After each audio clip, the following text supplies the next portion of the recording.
Praise the lord. ఈరోజు దేవుని వాగ్దానం ఎస్కేల్ గ్రంథం 36 అధ్యాయం 11వ వచనం.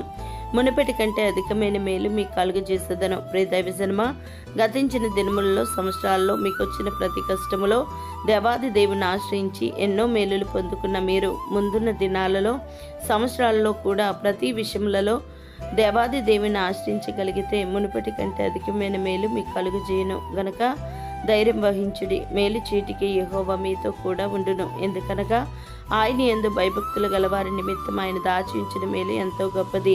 నరుల ఎదుట ఆయన ఆశ్రయించే వారి నిమిత్తం ఆయన సిద్ధపరిచిన మేలు ఎంతో గొప్పది. అంతేకాదు, యథార్థముగా ప్రవర్తించే వారికి ఆయన ఏ మేలును చేయక మానడు. కావున పక్షిరాజు యవనం వలె నీ యవనం ప్రతదగుచుండునట్లు మేలుతో నీ హృదయమును నీ దేవుడు తృప్తిపరచును. నిత్యముగా నీవు నీ చేతుల కష్టార్జితం అనుభవించదవు. నీవు ధన్యుడవు, నీకు మేలు కలుగును. దేవుడు మిమ్మల్ని దీవించునుగాక. ఆమెన్.